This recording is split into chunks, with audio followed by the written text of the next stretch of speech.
Ladies and gents, welcome to a truly special Age of Empires 2 game. And I could say that because this is my 5th or 6th time at attempting an intro, and I would get about a minute in and think, that's not quite good enough. But this time, guys, I'm going to stick with it. We're going to pretend that I'm not recording this, and as if I am doing this live, we will just continue on here with the cast. Listen, I cast a lot of Age. You know this. And I see a lot of different settings. And community games, well, that's something I haven't done in a while. We're going to be returning with that soon.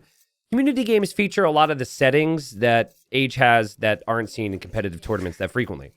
We have Regicide, obviously. We have Capture the Relic, which is actually kind of cool too. But also there's sudden death. And you probably know this. There's been millions of sudden death uploads to my channel over the years.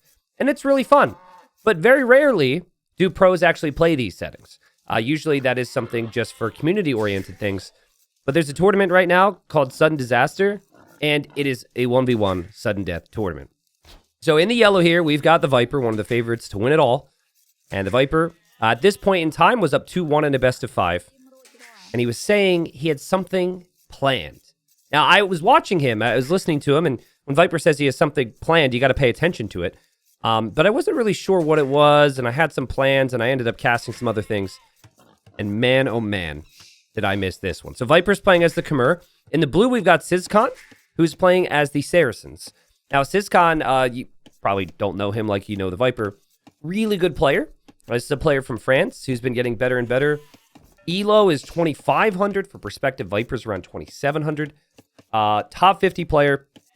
Did compete and try and qualify in things like Titans League, for example. Has played in event qualifiers recently. So, not a player who's really had a big top 16 run. Obviously, against a player like Viper, would be the underdog here. But at this point, already had gotten a win off Viper. And trust me when I say, because I played this guy a lot, very, very promising and good at this game. And something he's pretty good with is applying a lot of pressure. Now, typically, that's going to be like more of a Arabia-style map where you don't have walls. But this definitely changes the game here. This map, normally, you have the option of being aggressive or being defensive with economy. But with it being sudden death, you pretty much can't boom. Because you can't add additional TCs in sudden death. You lose this TC, you are then defeated. So the objective, which I shouldn't have waited 4 minutes to introduce to you, is to destroy the opponent's town center. That is how you win the game. Now again, like sometimes there are instances with pros too where these settings just aren't that fun. Sometimes we see a lot of players resign, right? There's not a lot of surprising. As someone will say, okay, I can't win the game anymore, and just taps out and calls the GG. But here we are going to have a race. We are going to have a big fight to take out town centers in one of the more unique ways possible. So I'm very excited for that. Okay, so we're going to have Saracens for Sizkan. Now, Saracens, I feel like, are very strong here with sudden death because they have their bonus where their archers do more damage against TCs. Now, still, you're making archers and attacking buildings. Sorry, it's not a TC bonus, it's a building bonus. So you're going to need something else. But the Saracens are pretty good at getting a lot of things out in the map because of their market. So they have a really good market rate. The market's also cheaper. Pretty easy to just slap some villagers onto gold, maybe even onto stone. Sell the stone as needed. Buy resources. And it can lead to a pretty nice fast castle time. The Khmer, they're also really good. Not necessarily at sudden death, but at just fast castling in general. Because they can skip a step or multiple steps, and they don't need to build the prerequisite buildings to unlock certain things. Now, this was actually the stage of the game I stepped away to cast some other things for you guys. And I saw Viper was going up at 20 pop, and I was a little confused, because your typical fast castle build with the Khmer is going to be 23 population. Now, that's what the pros would do. You may want to go 24 population or something like that. And Viper also, you know, at this point, he's scouting the map right now. He didn't even push in this deer. So I'm just looking at this, and I'm seeing a talented individual who's done it all in Age of Empires. And I'm seeing the scout out and about. I'm seeing 20 pop click up. He's not going to gold. And it just felt a little lazy, honestly. It was just very different. It's definitely very adaptive. It didn't feel like there was a real solid, like, distinct plan behind what we were seeing here. So I was just confused because, again, you know, sudden death is new, but I feel like I have a pretty good gauge on how things are going to plan out. But listen, in Sidscon's shoes, when you're on this side of things, you're worried that you're going to lose that scout if the Khmer go up even faster. He's going to keep that scout in his base. Viper's just scouting around. And as we see the French age up here, you can see Sidscon's like, okay, Viper's in feudal age at 20 pop. Interesting. And you know that as a player, right? You know, because you're expecting players to always keep their TCs working. Do you know if he's that much faster than you, that is just one vil faster than you? And at least if I were him, I'd be thinking, what's he doing? Like, a 20 pop build is not the fast castle you're expecting. Now, Viper did something kind of funny here. So, those villagers that were on deer, he just placed farms right away. With Khmer, you can do this. Not needing to walk over to the mill is quite nice. So, you also, if you have food, gold, stone, doesn't matter. Any resource in your hands when you build a farm, you get that resource in the bank. In this case, it was food. But I see a lot of low elo players force dropping off resources. It might be an old habit. But this is kind of like, the way I would describe Viper's current build here is it is eco into a fast castle. And now I played maybe 50 sudden death games in my life. And a lot of times, there's 7 people from the community looking to kill me so they can be on YouTube and they can tell their friends about it. So I'm like, I have to take it very seriously when I'm playing. And I found that the fast feudal into eco upgrades approach is quite good on sudden death because you do not have the ability to really rush down town centers. Like, you just straight up do not have the ability to add more town centers and add more eco, which is a big reason to go to Castle Age fast. So what ends up happening is your Castle Age time will be later with what Viper is doing, but you will have a few extra villagers. Your farms will last longer in this case because you got the farm upgrade. And what that translates to is when you make it to Castle Age, you can afford more stuff. All right? So just trying to explain exactly why Viper is doing this. Now, I do feel like for a small period of time there, Sidscon was a little confused. He's going double range archers here. Now, Viper, of course, he might still think his opponent's going up to Castle Age. And Viper gets surprised by the archers because the Saracens with the market could have possibly gone up to the Castle Age on that uptime with a lot of market abuse. But Viper now sees this is going to be archers. Like we said, Saracens destroy buildings very quickly with their archers. It's kind of it's a pretty silly bonus, I would say. The Viper clicks up to the next stage and now has to decide very quickly in how he defends from this. Did get Loom, and he's going to drop a market. Just so happens to fit directly in that spot where the gate was. So Sidscon with an interesting decision here because, you know, from what he can see, he can also see these trees behind. But he's just going to break that down. And I think the most important thing here from Sidscon's perspective is you do not hesitate, which is something he's so good at. And so what I mean by that is you take the gate, right? You just commit to the same palisade. You don't hesitate. Now you go for this house and you're forcing aggression. Because this is Viper we're talking about, right? This is a beastly, beastly player. You're unlikely to kill him with one rush. But even just forcing that tower does mean that Viper is doing things that wasn't necessarily according to his plan. Now, behind this, Viper is expecting more pressure. He's going to be in Castle Age in 40 seconds, but this is a lot of archers. Even if it's not sudden death, I think what Blue is doing here is a really good strategy. But obviously, if he could eventually upgrade these things, he could kill Viper. And again, scores 2-1. Could potentially beat the Viper of all people here in a tournament, which very few people can say. So he drops some houses in front of his new tower here, Viper. Really smart. But, I mean, these farms looking pretty foolish now. And what is Sidscon going to do? He's going to shoot them down. Also keeps this open. And behind this, Sidscon using the market a lot. Sidscon's going to be up on his way to Castle Age. And sees Viper's going to build the Siege Workshop. But even that, Viper thinks better of. And he's going to back that up. Okay, so we have a little bit of time here as Viper's going to have to build up to defend from this. But remember, the goal here is to destroy the opponent's town center, okay? Now, because of the nature of hideout, you would have to loop all the way over here, which is a very long trip. Or you'd have to loop all the way over here. And Sidscon's going to see that, right? Sidscon's going to know about that. Syscon has the ability now with a bit more economy to drop a stable and make a knight or two against any of your siege too. So like your ability to move out across the map is hampered by the opponent's army and by how the map is situated. Unless you're Khmer. So unique units are at the top here, right? I love the Mameluke, but we're not going to see it this game. Spoilers. The Ballista Elephant, though, has the ability to chop through trees. So Viper will have a tool to make his way through the trees here, which has to have been the initial plan because he was on stone a long time ago. Actually worked out for him he was on stone because he could make more towers.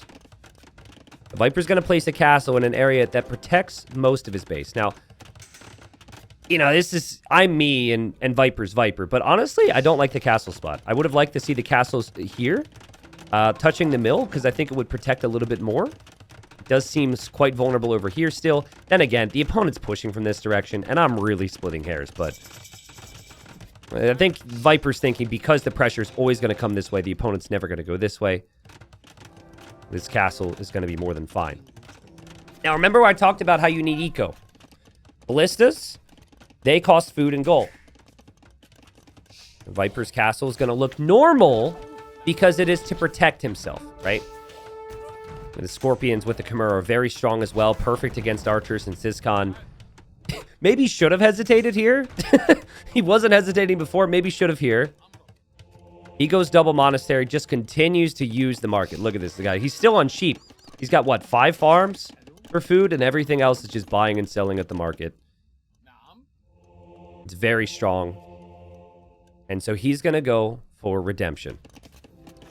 Viper, going for one of the greatest masterpieces of all time, is massing petards. So look at Syscon's perspective, okay?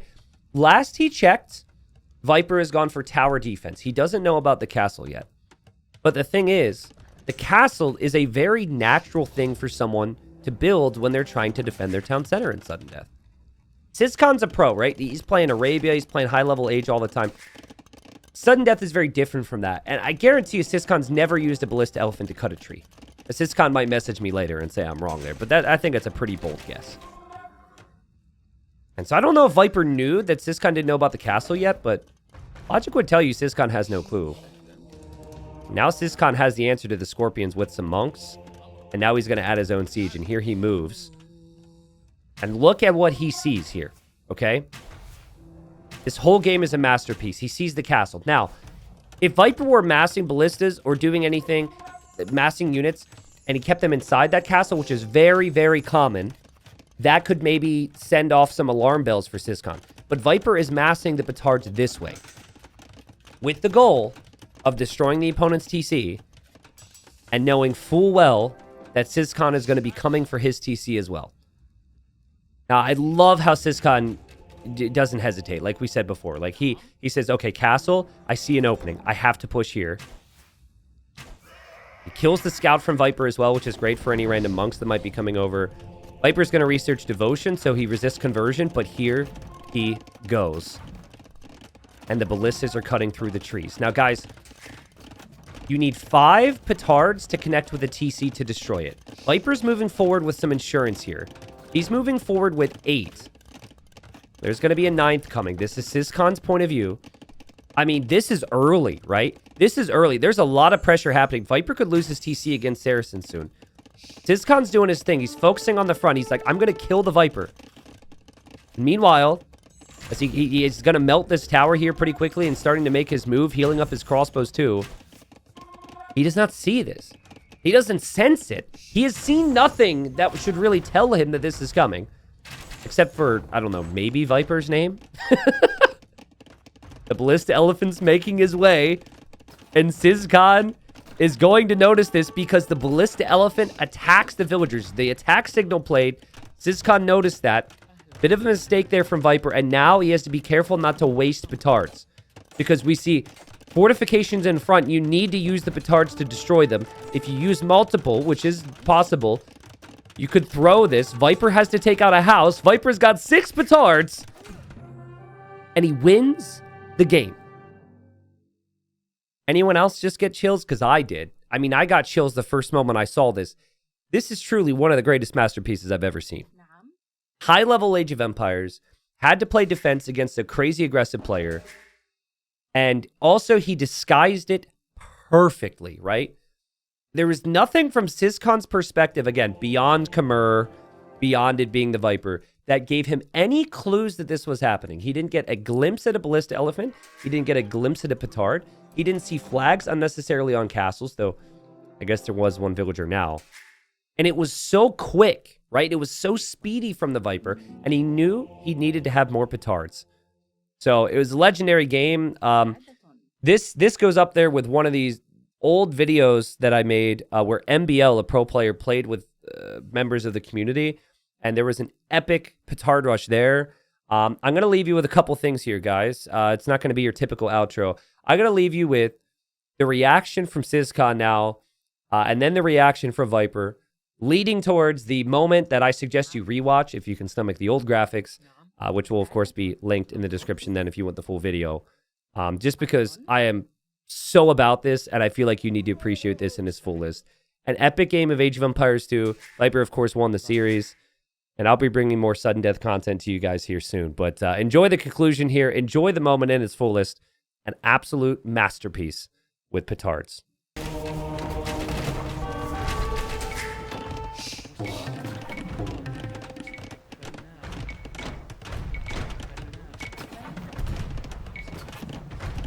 Fils de timpe! Non, non, non, pas comme ça! Pas comme ça! Je suis mort.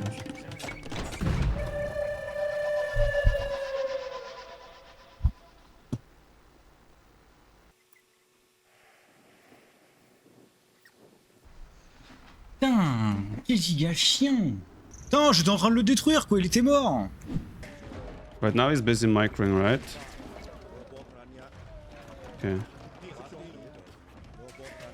Need him to not see this. Ah! It shot. Oh no, he sees it. Boom!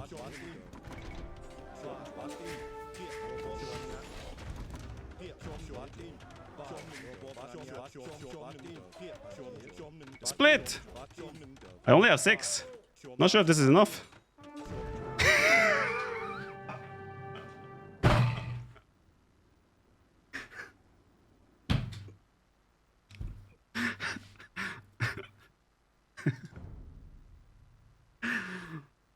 Oh, I just love Age of Empires. Did you say GG? No.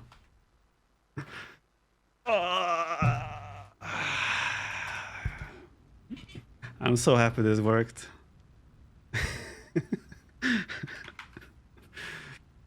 Okay, so now that we've fully appreciated Syscon and Viper's reaction to this moment, I do want to take it years back to a moment where a pro player was stomping everyone, and out of nowhere, a player surprised MBL to somehow win the game.